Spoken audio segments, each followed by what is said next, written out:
Hunters have always been the first to venture into the wilderness. Whether driven by necessity or a thirst for adventure, it is hunters who dare to go where most others won't. Brothers Chris and Casey Keefer represent the modern-day hunter. For most of their lives, the Keefer brothers have tested their skills as survivors in some of the world's most dangerous and unpredictable landscapes. Dropped with only a sidearm for protection and the clothes on their backs, together they will spend the next month scratching and clawing their way over 100 river miles through a land ruled by predators. In a race against time, supply-yielding caches will be placed by the producers throughout their journey. To acquire them, the brothers must beat the clock, as Mother Nature threatens to choke the North with ice and snow. For the first time, the Keefer brothers will find out what it's like to be cast into the wild with virtually nothing. This is Dropped. Summer has officially left the Brooks Range. The arrival of autumn triggers a drastic change in the behavior of many of the range's yearly residents. Bears begin to eat around the clock, building a thick layer of fat to survive on during hibernation. Moose, who are typically solitary animals, actively seek a mate as they come into rut. Beavers cut trees to build and stock their lodges with food. Last night's plummeting temperature was just a precursor of the winter that is to come, a warning that must be taken seriously. As the Keefer brothers awaken to tackle the first leg of their journey, they are greeted by an icy morning. Their first cache yielded basic transportation, a way to catch food, and the ability to make fire. With no protection from the freezing temperatures, the brothers endured their first night with little rest. That was one of the coldest nights I've ever spent, period. That sun feels like a sauna right now. We gotta get out of this high country. Miles of unknown terrain stand between the brothers and their next cache of valuable equipment. We gotta make it 8 miles, but I don't know that we'll be able to make it 8 miles. I have no idea what's in store on this river. We don't know if it's skinny and shallow, lots of boulders or what, but usually up high like this, these rivers can present quite a challenge. Oh, that's cold. With no prior knowledge of the river's channel or flow and a lack of oars, the brothers will push off from a small outlet slough. River levels fluctuate drastically in Alaska, even drying up or going underground at times. In the likely event of shallow water, the brothers will be forced to carry their equipment over rocky ground, which will slow their pace. Anytime you wake up with ice on your face, it's not good. With no shelter to protect themselves or their gear, last night's drop in temperature has created some unexpected problems. Oh, man.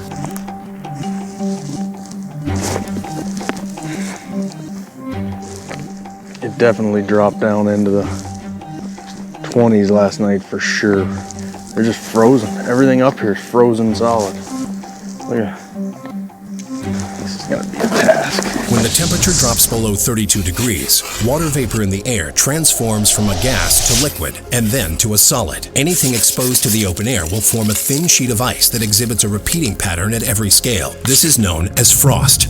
Water seeps into voids found in fibers and equipment, which can solidify into ice. This ice expands and attracts water from adjacent voids, which then freezes upon contact. Crystals continue to grow and join, creating an ice lens that degrades elasticity and erodes materials. Long-term exposure to the elements can potentially render the Keefer brothers' limited equipment unusable. Okay, next time, just at least figure out where the sun hits first. Set those in the sun, not underneath. I mean, I can't even get the boots tight. I know. Well, the faster we get moving, the faster it'll start to come back around. Tie this stuff up and we'll have to carry it. The thing is, we don't have much to carry. The body's natural way to combat a dangerously low core temperature comes in the form of shivering. The body contracts and relaxes muscles erratically in an effort to heat itself back to temperature, burning precious calories in the process. For the brothers, the fastest way to get warm is to get moving. Go this way. The faster we get moving, the faster my blood gets flowing. Frozen solid, man. The main means of transportation now sits in front of the Keefer brothers as a frozen chunk of backwater slough. I think we're just going to end up having to carry the raft, what it seems like. I'm really looking forward to this. The sharp edges created by fracturing ice can easily slice through waders and tear holes in a raft, two risks that aren't worth taking. For the brothers to make progress, they must find moving water. That's a good way to start the day. Sweating now. Okay, here's the mouth of the river right here. Yeah, go right down the cut. Oh, brutal. Creeks of the North Country provide a useful highway for traveling, but a lack of oars means the brothers will have to continuously exert themselves if they want to beat an Alaskan harsh winter. This high in the tundra, endless changes of depth, direction, and water flow means a constant battle to keep the pace. It's a little deep right here. The brothers have managed to find a channel that holds enough water to float, a rarity of the high Arctic rivers of the region. Now all we got to do is find the next cache. Let's hit it. Yeah. Shallow again.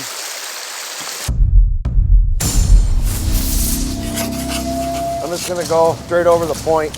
Repeatedly dragging a raft over sharp rocks on the creek bed can quickly destroy its hull. A little bit more. Rather than risk damaging the raft, the brothers choose to portage. There we go. All right, let's get her flipped. Yep. Ready? 2, 3. Ready? Yep. The added weight of the raft on their backs and the constant mental focus needed to pick through the maze of tussock grass consumes their limited energy. Watch your ankles.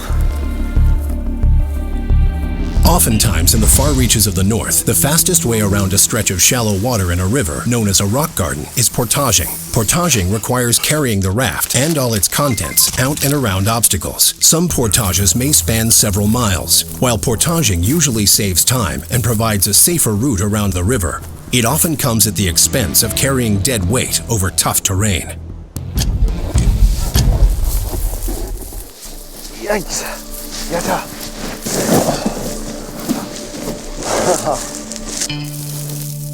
I'm over this tussock. It's ridiculous. I feel like every step I'm gonna snap an ankle, and I got glass ankles as it is. I know. This is ridiculous, right? Adapting to this harsh environment is proving tiresome for the Keefer brothers. Hopefully we don't have to portage much more. I mean, if we stick to following just this brushy stuff that's on the side of the creek, at least find good flow. I mean, This is cutting off a ton of time, so if we can just get right to there. it just amazes me how caribou and they just move through this stuff like it's nothing. Oh, they run through it. Traversing the tundra with ease is not the only adaptation that has been essential to the survival of caribou in the north. Their split hooves have 4 toes. 2 are broad and crescent-shaped, making it easier to swim and travel in the snow. Their outer coat is made of hair that is hollow, keeping them buoyant and trapping heat close to their bodies. Their noses have a special chamber for holding in heat and moisture. This pocket is designed to warm cold air before it enters the lungs. They can even lower the rate at which their body burns calories. This allows them to survive on the sparse vegetation found in the open tundra during the long winters of the north. Way more water. It's a little steep, don't you think? Tell you what, I'm not walking any further, so she's going in somehow. The river's current has increased to desirable levels for floating, but in order to reach it, the brothers must make their way down a steep bank. Falling in the frigid waters could lead to hypothermia within a matter of minutes. Okay. I'm gonna let it turn us and then I'm coming. You ready? Yep, go. The brothers' decision to portage has paid off. They have finally reached a channel that's suitable for floating. The Keefer brothers still have 4 of 8 river miles left to reach the next cache. Today's pace has been continuously slowed by shallow water, and there's only so much daylight the brothers can spend on travel alone. Without oars, Chris and Casey are at the mercy of the river's flow. They must use their hands and feet to prevent the raft from slamming into the riverbank. Each bend in the river risks an injury or puncturing the raft, which could leave them stranded.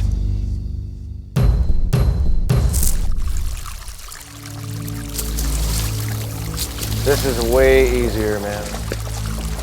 Headwinds are brutal with no oars. Lacking oars from their first cache not only slows their pace in the face of a stiff wind, it also means they'll be forced to pinball their way downriver.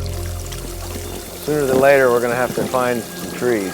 With no trees in sight, the brothers may face another night of freezing temperatures without the warmth of a fire. With daylight fading and only half the distance to their next cache behind them, the Keefer brothers have stopped to evaluate an area for making camp. There's a grayling right there. Oh, you got some grayling rising? Well, that just solidifies it for sure. Past experience has taught the brothers to consider only what's directly in front of them when making any type of decision. We got driftwood, deadwood. This is the first time we even see trees. Yeah. Well, you want to stay here? Yeah, I want to stay here. Got absolutely everything we need. We're not going to do the what's around the next bend game? I'm not doing what's around the next bend. Dead wood for fire and actively feeding fish make this a prime location for the brothers to camp. I'd rather man a fire all night and just kind of... All right, I'll go to work getting this rod together. The ability to divide and conquer in any survival situation is crucial to success. As Chris searches for reliable wood, Casey sets out to land the trip's first meal. So we got kind of a classic fishing river with riffle, run, pool, riffle, run, pool.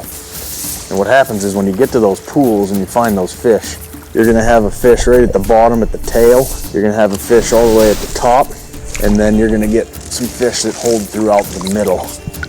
But what I like to do is I like to start at the very bottom, and I'll start down here at this tail. A good fisherman focuses on keeping the area being fished in a calm and natural state. That way I can control them and keep them away to keep all the water up above me clean. A hooked fish swimming wildly throughout the pool will spook others, and the chances of landing a second decreases. Catching a meal with basic equipment is only half the battle. Cooking one has its own fair share of difficulties. Chris must find dead wood if he hopes to build a fire. All dead. Live wood contains significant amounts of water, making it almost impossible to burn. Forearm-thick willow or spruce makes perfect fuel and oftentimes rests on the edges of gravel bars. I need a pole like this right here. This is dead. Finding a limb this tall in the tundra is rare. Utilizing it as a push pole provides safer travel, but sacrifices hours of warmth around a fire. I need to find two of them. And if not, Casey doesn't get one. Probably make him pretty mad, but at least I got one. This is gonna be nice. Yeah, I'm gonna dig through this fly box because I don't even really know what's in there. Over 2,000 species of insects can be found in the Alaskan tundra. Mayflies, stoneflies, and caddisflies make up the primary diet of the various fish that call these Arctic rivers home. A fly fisherman uses imitations of these insects to pique the interest of a hungry fish. Where the insects are found in the water column is an important aspect of which type of imitation fly to use. The cache's limited selection of flies means Casey must be constantly aware of insect patterns, seasonal changes, and river conditions if he hopes to catch any supper. Got a few mayfly imitations, which is probably what I'm gonna start with because basically a mayfly is big and slow. A caddis is fast and it skates across the water quickly and they have to work hard to get it. Mayflies, they don't have to work hard to get. I did see mayflies in the air while we were floating today, so I know they're up here. I didn't get a good look at what color they were, but hopefully I can catch some supper tonight. Mayflies are well known to fly fishermen. These aquatic insects lay their eggs on water, which settle to the bottom or adhere to a submerged object where they incubate. After roughly 2 weeks, the eggs hatch into their nymphal form. They can spend much of the year in this stage feeding off algae found on the riverbed. When ready, they rise to the surface and molt their exoskeleton to take flight. Once airborne, the adult mayfly may have at best 2 days to find a mate and lay eggs before its short life is over. There's at least 4 to 6 good fish up this edge right here. Kind of watching this seam and this bubble line. This is where the fish are all lined up at. And pretty much that seam, that bubble line, exactly where that is where the food travels. Generally what a fish does is he lays on the surface, and as the bug comes to him, he follows it, and then he hits it, and then he goes back and lays down. Seeing a fish rise to the surface to feed allows Casey to predict where it may be laying on the riverbed. Well, I got one right here that's about 10 feet in front of me. See if we can't make it happen. When fly fishing, the concept is to use the weight of the line to load and then unload energy from the rod back to the line. The most common cast is the overhead cast, where the angler whisks the fly into the air, back over the shoulder until the line is nearly straight, then forward, placing the weightless fly perfectly on the surface. There are a great number of special casts meant to evade problems like trees behind the angler, a difficult sport that takes touch and patience. The brothers have reached a pivotal point in the journey as Casey lands their first meal. Hey, Chris, grayling, buddy. You did get one? Yep. You know what I do with the first fish though, right? Don't let him go. That's how I roll, man.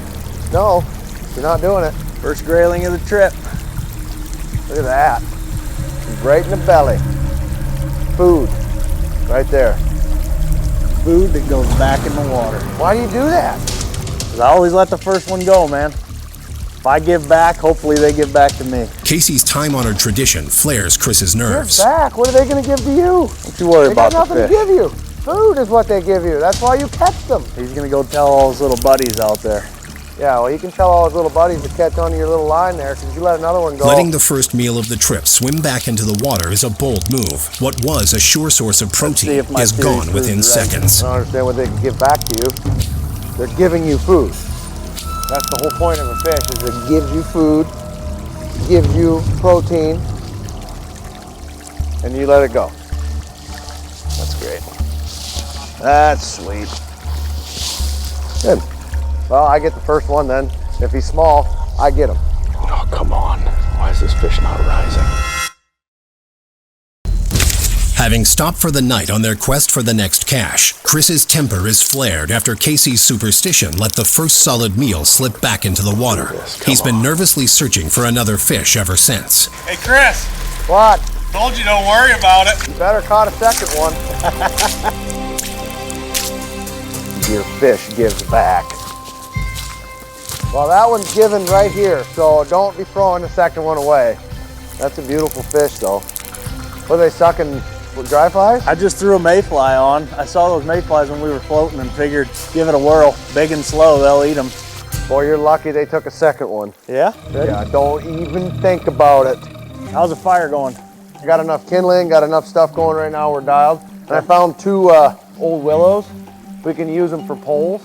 We just gotta kind of whittle them down a little bit, but no more ping pong, and we can use them, so. That's better than nothing. Now I'm just gonna dig out a little pit and try to get that flint going. Okay. Well, I'll try and pick one, at least one more off here. All right. See how we do. Casey's persistence has paid off, but they still have to cook the fish. It takes time to build a proper fire, something the brothers are losing every second as the sun dips toward the horizon. So we'll see what we can do here. Casey's catching some fish, so hopefully he got another one for himself. All right. Well, we got this tinder and flint in the cache. I'm gonna see if we can't get a fire going with it. Key is I'm gonna start extremely small, see if I can build it. It's just a matter of building a little bit of a nest. An experienced hand of a bush-savvy hunter makes the process look easy. Chris and Casey have spent countless days honing their skill set, an ability they must always keep sharp or risk facing more cold nights. Oh yeah, we got fire. All survival situations call for compromise. While tonight's camp lacks shelter, it does offer food, water, and a solid source of fuel for fire. Heat, like literal heat. So we can cook food when we find it, like the grayling Casey's catching. Those are two things that we need after a long day of rowing like that, and we got them both. This is now my favorite camp. Fire tonight means food and heat throughout the long, cold night, an essential element that will replenish the brothers' energy for the next day's journey. You know, grayling, they don't have a pile of meat on them. They got a lot of bones, but when you're out here in the middle of nowhere and you don't have anything, they sure as hell do the trick. Known as the Lady of the Stream, the Arctic grayling is symbolic of the clear, cold streams of the northern wilderness. A relative of the salmon, it can live up to 32 years. These voracious feeders can grow up to 24 inches and 5 pounds. Casey's catch is a far cry from these numbers, but any amount will do after 2 days on an empty stomach. Fish as a food source provides a high-protein, low-fat content that will sustain them, but only temporarily. The intense workload of surviving in the wilderness demands a high-fat diet that the brothers can only attain from red meat, something they can only dream about tonight.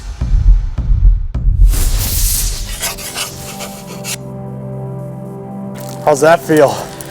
Oh, warm in my hands, everything. I mean, it's absolutely I glorious. need to warm my hands back. Well, Prolonged exposure to cold water has sent Casey's body into survival mode. His brain is forcing the blood vessels in his extremities to constrict in order to redirect the warm blood to the body's internal organs. This process protects his core temperature, but it also results in frigid fingers and toes. That water's got to be 38 degrees, 40 degrees. yeah. Something like that. This is a good little spot. This is a phenomenal spot. I mean, it literally has everything we've been looking for. Yeah. Yeah, you know what? This is 6 trees, but I feel like Six more than we've We're seen gonna in a run while. more and more into that all the way down. I mean, the further down we get, the more rivers are starting to flow in, the more drainages and creeks. Camping here for the evening allows the brothers to rest, but it also means they will only have 4 hours of daylight tomorrow to reach their second cache. Try to get up and get out in the morning, don't you think? Oh yeah, but I'm not sleeping more than 4 foot away from this. I'll just get a pile of wood and we just sleep right here.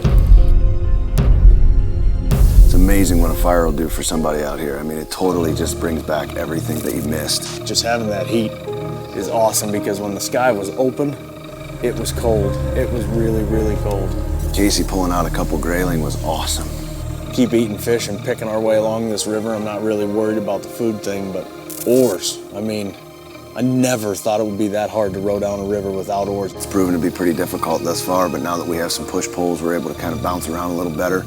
You know, you never know what's around the next bend, and that's part of what drives me, I think, when I'm out here. We haven't hit tree line yet, so I feel like we're gonna run into a lot more animals down there.